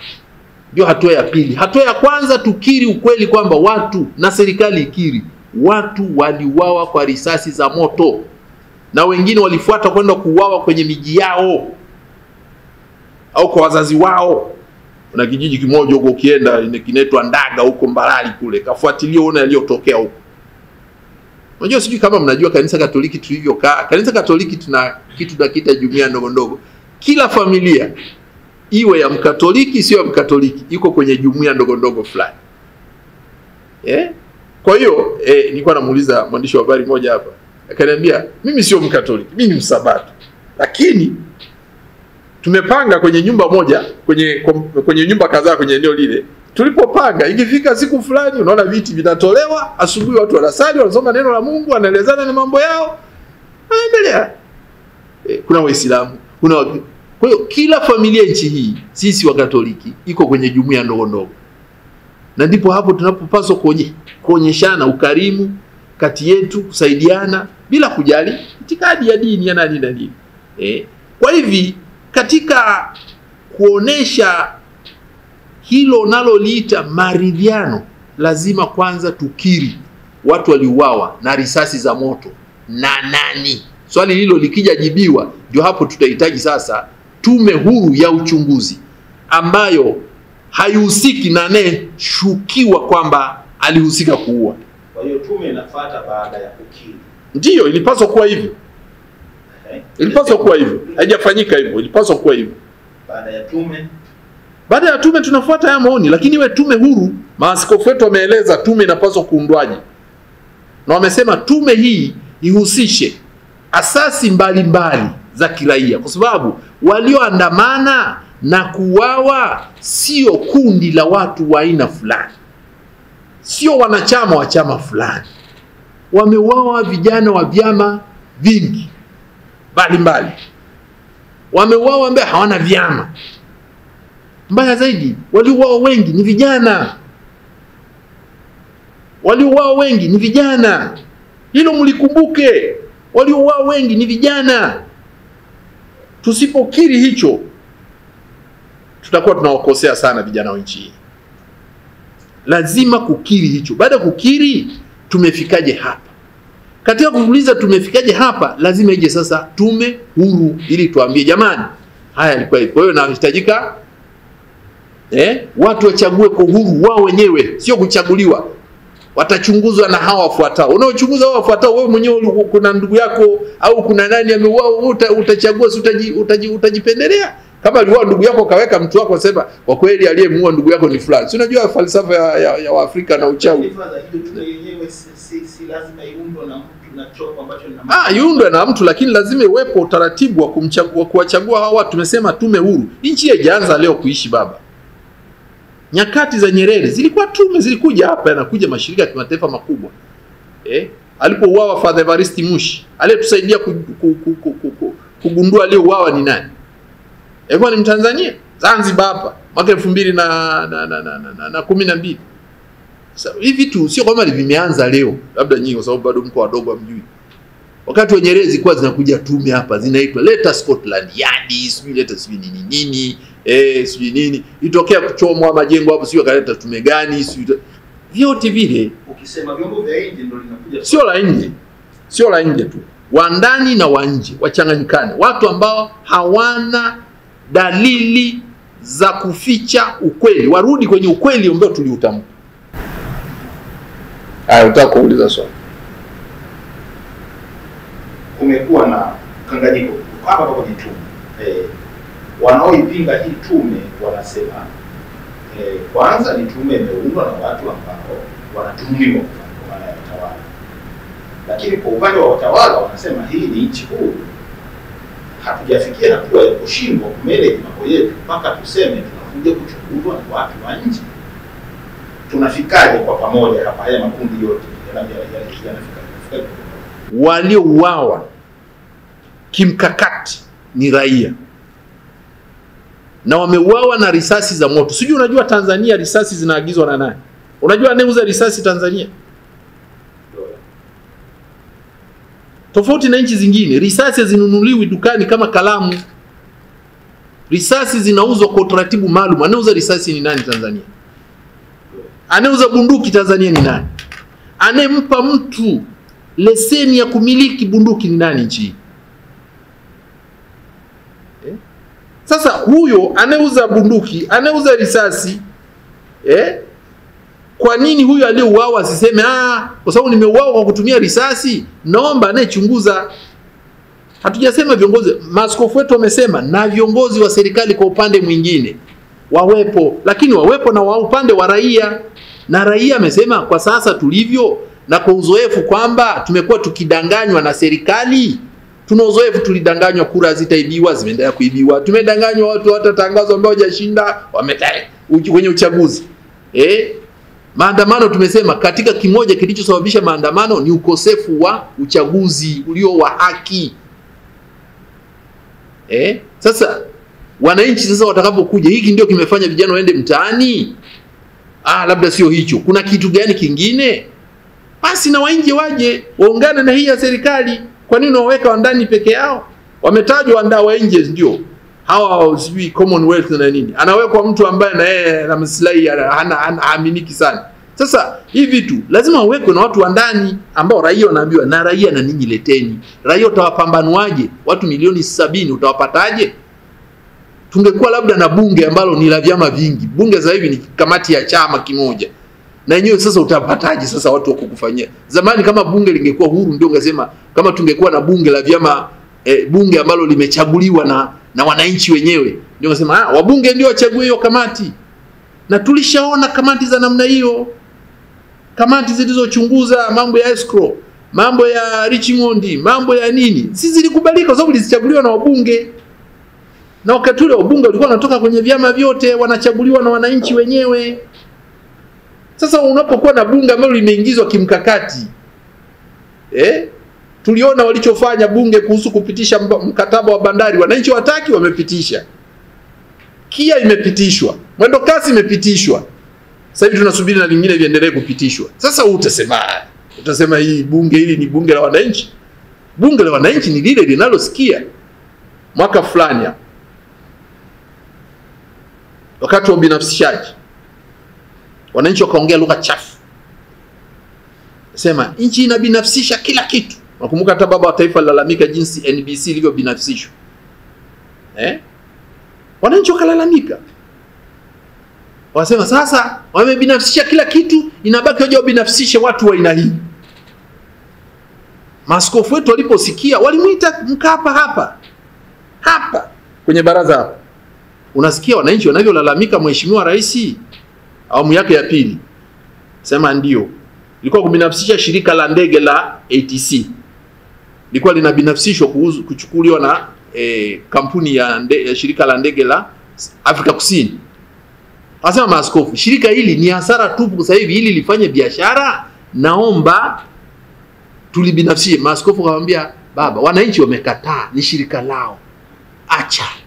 Akasema naacha na litakufa. Wakamwambia wacha life, kwa sababu wananchi wenyewe wamejiamulia, ni kitu chao.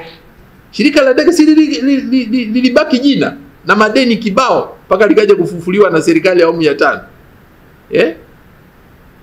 Kwa hivi wananchi wakishirikishwa wenyewe wanafanya maamuzi vizuri zaidi. Lakini kigezo lazima wasimame kwenye ukweli. Baba, vijana wana hasira na vijana wana maumivu na vijana wana changamoto. Ujumbe wako kwa vijana wa nchi? Mimi nachosema kwa vijana, wasikate tamaa. Wasikate tamaa.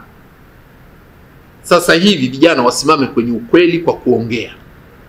Na sisi kama taasisi ambazo hazina malengo ya kutawala, yani ya kufanya kazi kama serikali, tuwasikilize na kuwasaidia vijana kwa kuwapa ushauri unaofaa ili waweze kufikia ufumbuzi wa matatizo yao. Huwezi kuwa kila mwaka Mungu amekupa baraka ya vijana zaidi wanaofikisha miaka 18, kwa mwaka vijana zaidi ya milioni 2. Huo ni utajiri. Nchi duniani sasa hivi zinatafuta watu, raia. Mataifa mengi sasa hivi yanasema nchi tajiri ni zile zenye watu.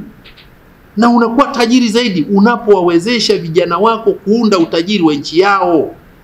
Kuna nchi ndogo ndogo ziko hapa jirani, zimewekeza kwa vijana wao, pamoja na uchumi kuwa mgumu na kutokuwa na rasilimali, lakini kwa sababu kuna utaratibu mzuri huwezi kusikia wale vijana na sawa, unaona kukuta kisiasa kweli hawako huru, lakini kwa sababu umasikini unaowagusa vijana umetengenezewa utaratibu wa kumalizwa, na huoni watu wanaopendelewa, na huoni watu wanaofaidi nchi kuliko vijana. Sasa hivi tunapofaidi sisi tu ndio tuna mahela, vijana wana chochote. lakini ndio vijana wanataka ndoto zao za kujijenga kiuchumi, wameshindwa kuzifikia. Hivi unajua, ukifanya, sio kama umefanya utafiti, kwa nini maandamano yalianzia Sinza? Mmefanya utafiti, kwa nini maandamano yalianzia Sinza? Kwa nini maandamano yalianzia kwa TikTok? Mimi niko kwenye WhatsApp tu, mengine siyajui. Kwa nini maandamano yalianzia pale? Sinza unaambiwa katika maeneo yale ndio utakuta vijana wasomi wote, ndio ana bodaboda, ana degree mpaka masters. Mimi nimeenda mahali fulani kuta jamaa na masters, ana familia, amesomea elimu, amekosa kazi, anafanya kazi ya kubeba matofali na zege. Siwezi kuomba, siwezi kurudi kijijini, nimeamua kukaa mjini, nafanya kazi ya kujenga, sijasomea ufundi. Na hata nikisomea huenda sina vipaji vile vya ufundi washi. Basi mimi nitabeba zege. Kwa sababu kubeba zege kwa siku 15,000 mpaka 20. Kwa mwisho wa mwezi ana laki zake 3-4, maisha yanaenda, anatunza familia yake. Kwa hivi vijana, msikate tamaa. Rudisheni moyo katika kuzungumza na serikali ili mtawale nchi yenu, na hakikisheni mfumo wa uchaguzi ulio wa haki unarudi. Hakikisheni uchaguzi ulio wa haki unarudi. Mtapata viongozi wazuri zaidi na mtatatua matatizo yenu, sababu nyinyi wenyewe vijana mtakuwa sehemu ya utawala wa nchi. Nchi za Ulaya ziliwapuuza vijana, ni wachache. Sasa hivi kienda kila nchi Ulaya kuna vyama vimeanzishwa kwa ajili ya vijana. Juzi niliitwa na bunge la Umoja wa Nchi za Ulaya. Nilikuwa Brussels juzi. Hata waziri mkuu alinipigia simu, nilikuwa kule. Wameamua kufuta mikopo. Nikamwambia jamani, mnapofuta mikopo mnatuua sisi. Mbunge mmoja anayesimamia vijana wa nchi ya Ujerumani anasema sisi tumeamua hatutafuta mikopo itakayogusa uwekezaji wa vijana wetu nchini kwenu, ili vijana wetu na vijana wenu washikamane. Nikamwambia bado tunaomba msifute mikopo inayohusu sekta ya afya na elimu, hasa elimu ya chini, ya msingi na sekondari. Msifute. Wakakubali. Nchi zingine zimekubali. Nchi kama Uingereza wamekubali, wamesema wenyewe hawatafuta afya, elimu, mazingira na maafa. Sema tukifuta misaada yote, ikitokea tetemeko watu wakafa, mafuriko, nani atakayewasaidia? Sema si atufuti mimi. Balozi ameongea. Kila nchi imetaja. Lakini kweli misaada mingine na mikopo mingine inaondolewa. Lakini inaondolewa kwa nini? Sasa hatujawasikiliza vijana. Tumewapuuza vijana. Tumepuuza ukweli wa viongozi wa dini. Tumepuuza ukweli wa raia. Ndio tumefika hapo. Unasema ulikuwa Brussels, hali ya Tanzania ukoje? Hali yetu ni mbaya. Kwa sababu Waafrika wenzetu walioko kule sema hata Tanzania kweli imefika hapa. Mwezi wa pili mwaka huu, tarehe 24 hadi 27, maaskofu hapa walifikiwa na kamati maalum ya maaskofu kutoka Kongo, DRC, Rwanda na Burundi,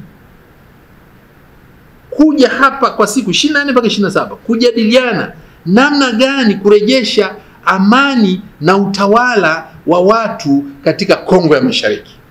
Wamejadiliana hapa. Wanaomba baraza la maaskofu liwasaidie kuonana na rais wetu. Na rais wetu akakubali, ila alikuwa safarini Tanga, akampa makamu wake. Makamu akaupokea, akawaambia tutawasaidia. Sasa wanasema nyinyi, wanauliza sasa hivi wajuzi na wanapiga simu kila siku. Si unajua DRC, Rwanda, Burundi tuko ndugu. Sema na ninyi tena sasa tutaenda kwa nani? Haiba ile tunaita reputation ya Tanzania kidunia imeharibika mno. Tunahangaika kuisafisha. Tunasema tumekosea, tutajisaisha. Lakini ndio jisaishaji wakati tumeweka uongo mbele. Unasema nitafanya hivi alafu ufanye. Tafanya hivi ufanye. Alafu na wahujumu ambao wanataka kuleta kwa mfano kwenye uchaguzi, unahujumu ushindani. Hakuna uchaguzi bila ushindani. Vijana wanapenda kushindana. Vijana wana creativity, wana ubunifu. Unachagua kundi la vijana moja, unaliinua moja, lingine unaliacha. Tumekubali nchi ya vyama vingi, demokrasia ya vyama vingi. Kama tunataka demokrasia ya chama kimoja, turudi nchi za demokrasia ya chama kimoja kama China. Watu wanaenda vizuri sana. China mwaka 1989 waliua vijana kama tulivyoua sisi juzi. Tiananmen Square waliuawa mamia ya vijana, kwa sababu walikuwa vijana wana critical thinking. Ni vijana ambao hawadanganyiki siku hizi, ni vijana waelewa vitu, wanahoji, na wakihoji wataki kudanganywa, wanataka ukweli. Na ukiongea uongo nakwambia, mbona jana ulisema hivi hivi, leo nitakuaminije? Kwa hiyo vijana kwa kweli tuseme kwamba watarejesha heshima ya nchi yetu, wataijenga upya nchi yetu. Ni vijana wataijenga upya nchi yetu. Tuwasikilize, twende nao, na vijana wasikate tamaa, wasikate tamaa. Tukae tuongee na tuwasikilize na tufanye wanayoyataka. Vijana wameambiwa, wameashwa wawe wavumilivu.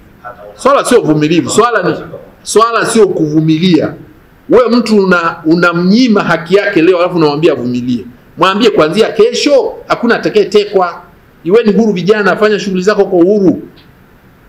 Ukiwa na issue, vyombo vya habari vipo, ongea kwenye vyombo vya habari, usiende kuongelea nje wala kuongea kwenye social media tu. Ongea katika hivi. Wape uhuru vijana kuongea. Maadili ya uandishi wa habari yapo, wape vyombo vya habari vifanye kazi. Kwenye vyuo vikuu sasa hivi huwezi kuendesha midahalo kama ilivyokuwa zamani. Zamani sisi tulishazoea. Chuo kikuu cha Dar es Salaam ndio kuna brain of the country.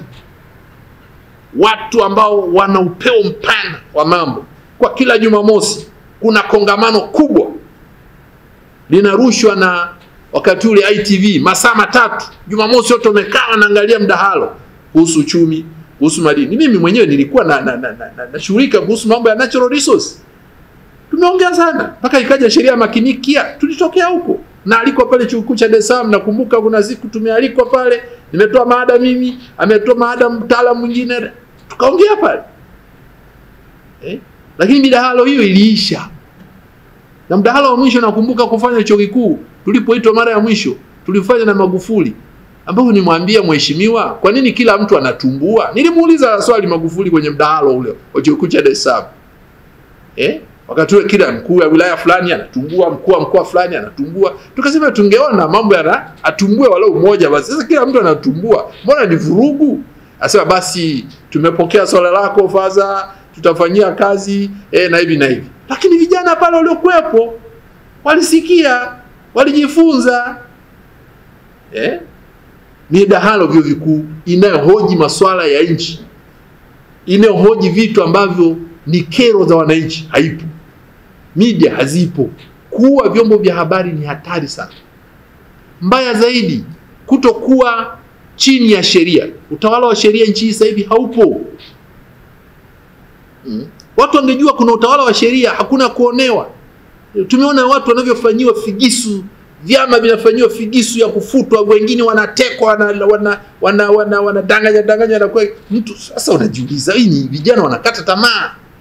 Weka mazingira kama ilivyokuwa 2015 ya kisiasa kurudi nyuma. Kama tuliamua vyama vingi kuanzia 1994 95 uchaguzi mpaka 2015, tulia mazingira. Haukuwa mkamilifu, haukuwa mzuri. Tumeanza na vyama vingi mwaka 95 uchaguzi, upinzani umepata viti bungeni, wamekuwa na wabunge 23. Mwaka unaofuata 26. Mwaka unaofuata 41. Mwaka unaofuata 2010 84. Mwaka unaofuata 2015 112. 2020 wabunge 8. Kitu gani? Ukiacha wale mnaoita wa COVID wa vitu gani? Ukiwacha hao ambao tujua liingizwaje na wenyewe. Faza, vijana wamefikia hatua ya kukata tamaa kiasi kwamba wanahitaji chama nchi. Sasa kwenye kuto kusikiliza, kuna yupo atakayetumia akili aonyeshe vipi mawazo yake, hisia zake, na kuna mwingine atakayetoka nje ya utawala wa sheria. Kukiwa na utawala wa sheria mzuri, tumeshawahi kuona maandamano ya amani na utulivu yalikuwepo. Maandamano ya Chadema ya mwaka jana, Si alifanyika nchi nzima. Ulisikia kuna jengo limechomwa? Maandamano sio alikwenda kuchukua fomu nani wakati ule? Lowassa. Maandamano kupokelewa Tundu Lissu alipokuja kugombea 2020 ilikuwa na ngapi? Na 20. Wakati tunamwaga mzee Mkapa pale stadium. Si alienda kwa amani wala hakuna kilichochomwa. Kwa nini watu waanze na kuchoma? Kwa nini? Lazima kujiuliza. Na kwa nini vitu vimechomwa? Na angalia Watanzania hawana taarifa. Wanachoma hii chupa wakizani chupa hii ni ya Fadha Kitima. Kumbe hii chupa nimepewa na Marwa. Taarifa sahihi hazipo pia. Kwa sababu vyombo havitoi taarifa. Alafu watu wana chuki na nani? Swala sio chuki na mtu fulani au chuki na taasisi fulani. Turudi tutatue matatizo, nchi iendeshwe kwa kutumia taasisi na mifumo. Nchi isiendeshwe na mtu. Nishasema nchi hii ni ya Watanzania milioni 70 na kuendelea. Vizazi vilivyopita na vilivyopo na vijavyo ni nchi yao. Sasa mtu anapoanza kuonyesha yeye ndio nchi, tunapokupa kitu kikalie kama mwenyekiti wa kijiji, mwenyekiti wa kitongoji, tunakupa na majukumu yako. Ya heshimu yale majukumu tuliyokupa. Hapo tutajua wewe sasa tumekukabidhi.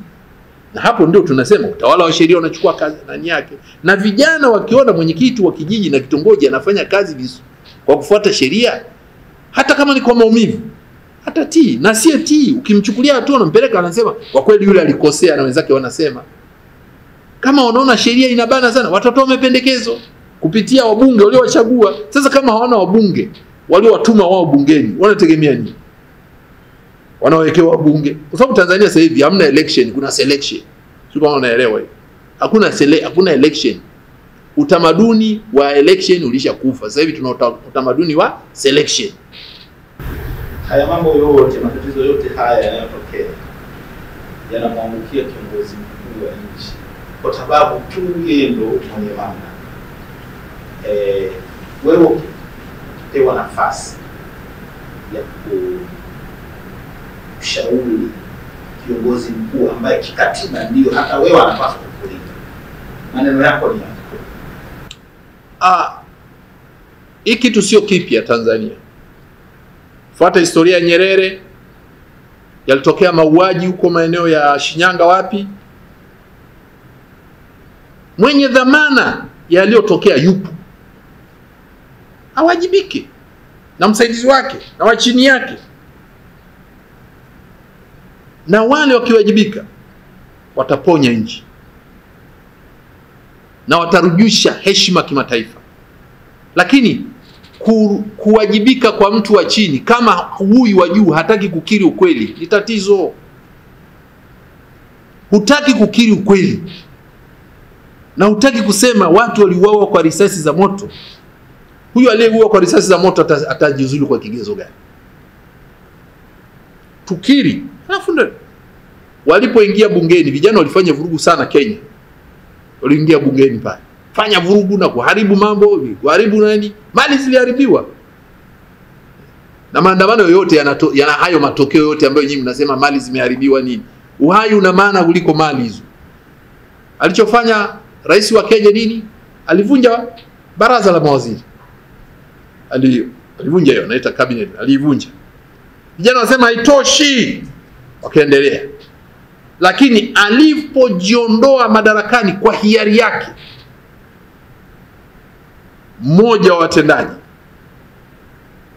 anayeshughulika na polisi, maandamano yalichukua utamaduni tofauti.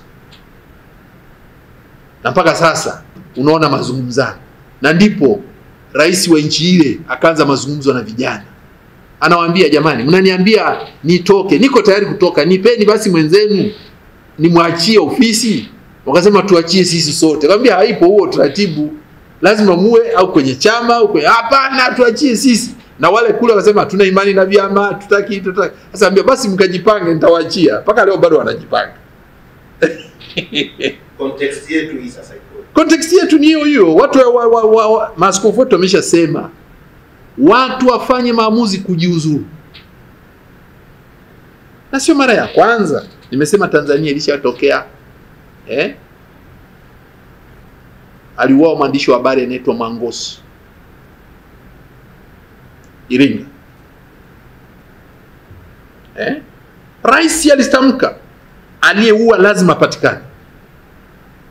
Akapatikana, apelekwe mahakamani, akapelekwa. Uliona wananchi waliendelea kumlalamikia rais wa nchi. Kikwete huyu yuko hai, muulize hapo. Kudhibiti vurugu au maandamano. Wananchi wa Mbeya walileta vurugu kwenye soko fulani, kama mtakumbuka. Halmashauri wale mgambo wakaenda wakashindwa. Polisi wakaenda wakashindwa. Vijana sijui wa Suma sijui JKT wakashindwa. Wakaenda wanajeshi. Lakini aliwaambiaje Kikwete? Nisione damu ya mtu. Kikwete huyu hapa, muulize. Na nilisikia hiyo, na hakuna mtu aliyekufa. Zile vurugu, migomo ya kwenye soko iliisha na tatizo lilitatulika. Ni wazi ilitumika nguvu ya jeshi. Lakini hakuna aliyeuawa pale. Wala uko uwazi ambao tunajua hiyo. Lakini rais alitoa oda, nisione damu ikimwagika pale. Alitoa rais. Kwa hiyo hapa maaskofu wetu wamesema wawajibike wenyewe au wawajibishwe na walio juu yao. Vyombo vya ulinzi na usalama. Sijasema vyombo vya ulinzi na usalama, waliohusika na mauaji, waliohusika kuua. Kwa sababu kuua kwa kutumia risasi za moto, kama ni wale waliokuwa nazuia maandamano, ambayo maandamano si uhalifu. Maandamano si uhalifu. Mtu anaruhusiwa kuonyesha hisia zake kwa kuandamana pia. Maandamano si uhalifu. Maaskofu wamesema kwa sababu maandamano si uhalifu na wameuawa watu kwa kutumia risasi za moto, wawajibike. Wawajibike. Sasa kwa sababu hatuna utamaduni wa watu kuwa wa kweli, utamaduni wa kukiri, utamaduni wa kutubu katika kuwakosea raia wanyonge, hatuna huo utamaduni. Ni kumnyanyasa mnyonge mpaka ajifie mwenyewe. Ndio utamaduni tunaojenga sasa hivi, ambao ni hatari. Mnyonge baba ana namna ya kujitetea. Maaskofu wetu wametamka pale, na hakuna mahali ambapo risasi imewahi kutatua matatizo kwenye nchi yoyote ile. Haipo. Watu wako milioni 70, utaua hata milioni 3, milioni 4, lakini mwisho wa siku hutawashinda unaowaua. Asante baba kwa kufikia kwanza. Labda nichongeze tu kwa swali la kuzimwa kwa mitandao wakati huu ambao tulikuwa tayari tumepokea taarifa ya jeshi la polisi kuzuia watu kutoka nje. Maamuzi yake yalikuwa ni yapi kwenye kipengele hiki? Ni wazi kwenye kuzimwa kwa mitandao, kwa sababu ndio njia pekee inayotumika sasa hivi ya mawasiliano. Hata ukiona kilichotokea tarehe 29, sisi wengine hatukuamini kabisa. Kwa sababu tulikuwa tuoni watu wakikaa wakipanga maandamano. Sasa unajiuliza walijitayarishaje hivi? Kwa hiyo wakagundua kwamba mitandao imewezesha kwa kiwango kikubwa kufanya maandamano yafanyike. Na ukiuliza unaambiwa ilianza TikTok mkoa fulani, ikatiki mkoa fulani, baadaye nchi nzima ikalipuka. Sasa kuzima kwa mtandao nadhani ni kati ya mikakati ambayo vyombo vya ulinzi labda viliona ni muhimu ili kudhibiti mawasiliano yanayoweza kusababisha maandamano labda yapanuke au yaendelee na nini. Sasa hizo vyombo vya usalama, vyombo vinavyohusika na usalama ndio jukumu lao. Kutoka nje kama lengo lilikuwa ili watu wasiandamane, na kwa sababu maandamano tayari yalishaonyesha madhara mabaya tarehe 29, nadhani na yenyewe ilikuwa na uhalali kwa siku hiyo na kwa siku kadhaa. Lakini angalia, watu walikuwa wameamua kukaa ndani, wakawa wanafuatwa tarehe 31, 30 wanapigwa risasi. Watu wanaenda kuwindwa kijiji, mfano nimekuambia kijiji kinaitwa Ndaga Mbeya kule, ukaulizie huko. Mtoto ameenda ukuta vijana wako 3 ndani ya nyumba wakapigwa risasi wote 3 ndani ya nyumba. Kwani usiwakamate wafunge kamba? Sasa Kusema watu wasitoke ilikuwa kama kudhibiti wasiendelee kuuawa, wasiendelee na uharibifu, tungeona. Lakini tulishangaa pia watu wamekaa ndani wanauawa mitaani huko tena. Nanyi tulijiuliza sasa ilikuwa na maana gani kuambia watu wakae ndani afu mauaji yanaendelea? Lakini hivyo tunaachia vyombo vya usalama, nadhani vina mbinu zao katika hali ambapo watu wamepoteza maisha wengi kiasi hicho. Nadhani mmeona maiti zilizokuwa kwenye mochwari mbalimbali. Sio kama mnaelewa kwamba Kanisa Katoliki tuna vituo, tuna huduma, unaanzia dispensary mpaka hospitali zaidi ya 400. Sio kama mnaelewa nchi hii. Kwa hiyo hayo yaliyotokea sijui Mwananyamala yaliyotokea, na sisi tunayo uzoefu tunao wa kutosha kueleza kwenye hospitali yetu hali ilikuwaje. Tulikuwa na maiti ngapi? Ilikuwa hivyo hivyo ulivyoiona huko kuliko. Mochwari zilijaa. Mochwari zilijaa. Kwenye hospitali za kanisa tulipokuwa na hospitali yetu pale zilijaa, walipopeleka maiti zilijaa. hakuna takwimu. Takwimu haturuhusiwi kuhesabu kwa sababu anayehesabu ni Baada ya hapo hao maiti walichukuliwa kutoka kwenye hospitali zenu. Ni swala zuri, ni swali zuri sana. Kuna swala na hali tulikataa kutoa maiti wakati sio wa kwake. Tulikataa kutoa maiti mahali fulani ambapo ndugu hawajapatikana bado. Sasa unaambiwa toeni maiti ambazo hazijatambulika. Sasa tutoaje maiti wakati watu wako kwenye shutdown? Kuna watu kuambiwa msitoke. Sasa watu watatokaje kuja kutambua? Alafu unajua tena kama vijana wa sasa hivi Dar es Salaam ina watu milioni 6, lakini ukitafuta wakazi halisi waliozaliwa hapa huenda wafiki milioni 3. Sasa hiyo milioni 3 nyingine si wametoka mbali huko. Sasa ndugu zao wengine hawatajuaje kwamba tunachukua ndugu yetu tunampigia simu hapatikani, hebu asija kwa wakati wale waliouawa na nini. Kuna mahali tulikataa. Nimewapa mfano ambapo namwambia ameenda polisi anasema sitaki msiwatibu hao, tunataka kuona mochwari hawa. Hatutaki kuona hapa kwenye wodi. Tulikataa. Ila tulipokataa waliheshimu. Sasa kwenye hospitali ambayo si zetu hatujui. Baba, kwa kuondoka kwenye context hiyo naomba niulizie hali ya Fadhali Nikata ikoje? Fadhali Nikata anaendelea vizuri kwa afya. Lakini sasa tunjuza alitekwa, sasa juzi tena ametekwa huyu mwanafunzi wa usista. Nikutupa ujumbe. Sisi tunajua hizo ni mbinu zilitumiwa, nimemwambia ni mbinu zilitumiwa na kina Hitler. Kutumia kikosi kinachoitwa usiojulikana. Ni mbinu zilishatumika kabla ya vita vya pili vya dunia. Mussolini alitumia hiyo, Mkatoliki mwenzetu pia. Alitumia kwa miaka 21 Mussolini alifanya. Ya kikosi chake kwa kinaitwa SECA, CEKA. Kama ungesikia taarifa zinazozungumzwa tuko mtaani sisi pengine tunazipata ambazo sio sahihi sana, lakini kuna baadhi ya taarifa zinazosema hali yake huenda isirejee kama ilivyokuwa kawaida. Kuna ukweli gani katika hilo? Sisi tunachofuata kadiri ya askofu wake na kadiri ya madaktari, walau anaongea vizuri, amejitambua vizuri, na anaeleza siku ile alivyotekwa, alipuliziwa dawa tu ipap, alikuwa anaenda alikuwa anasafiri usiku unaofuata. Jioni ile kwenye saa 1 na kitu anaenda kununua mikate kwa sababu alikuwa anasafiri kutoka Songea kwenda Mwanza. Na alienda jimboni kwake. Sasa yeye alitoa tafakari kule Mwanza siku ya kusali ile tuliyoweka siku ya kusali kuombea uchaguzi wa haki. Tarehe 23 mwezi wa 8 ndio aliongoza sala. Na alifanya uchambuzi wa kina kwa waliokuwa kwenye ibada. Kwa nini tunasali? Usasali sababu pia kuna tatizo la usalama. Wafuatao wametekwa. Akachambua wote moja moja wale ambao wametolewa na Tanzania Law Society, ile list. Akachambua moja, alikuwa amefanya utafiti. Yeye ni daktari wa mambo ya waandishi wa habari. Baada hapo ndio ametokea kuja kupotea. Kwa hiyo alipuliziwa dawa ile siku. Apuliziwa dawa, kapoteza fahamu. Baada ya siku 10 ndio tukamkuta huko kwenye ile hali pale. Lakini tunashukuru jitihada pia za kusaidiana na serikali.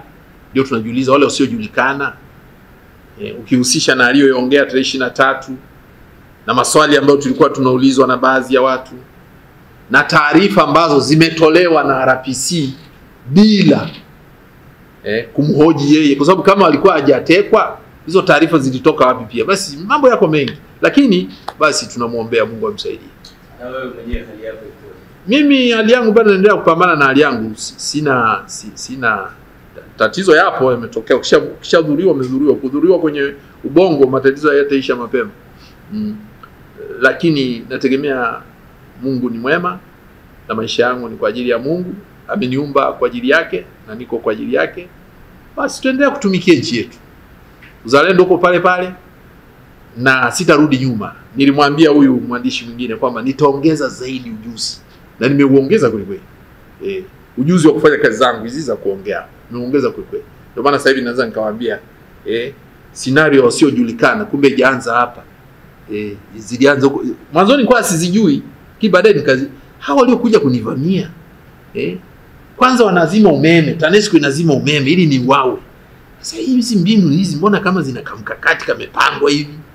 Walikuja kuniona hospitali nikataa kuongea kabisa na watu wote wanaohusika na upelelezi uchunguzi, ambaye sitaki kuongea, niache mimi nimekuja kutibiwa. Baadaye nilikuja kuongea nao nilipotoka hospitalini. Kwa mimi naendelea vizuri, namshukuru Mungu na nitaendelea kufanya kazi kama kawaida, sitarudi nyuma. Lakini nchi tunaiharibu tusipoondoa huu uchafu ulioingia wa kudhani tutanyosha watu kwa kuua. Tutaharibu nchi vibaya mno. Na huwezi kushindana na vijana ukashinda. Naomba hilo serikali ijue. Na mpaka sasa hivi hakuna ripoti yoyote kuhusiana na kushambuliwa kwa msikio. Wanazo wenyewe huko, mimi sijapewa wala. Wenyewe wanayo, si serikali bwana. Na labda wamewapa wakubwa zangu, mimi sina habari. Cha msingi mimi niko hai, naendelea kufanya kazi. Tunashukuru sana kwa nafasi ambayo umetupatia kwa ajili. Asante sana, nawashukuru na penda pia kuhimiza Watanzania wote. Tamko la maaskofu wetu linalenga kuponya nchi. Na kuponya nchi ni kwanza na kukiri ukweli kwamba hiki kifanya. Na anayepaswa kukiri ukweli kwa niaba ya Watanzania wote ni serikali.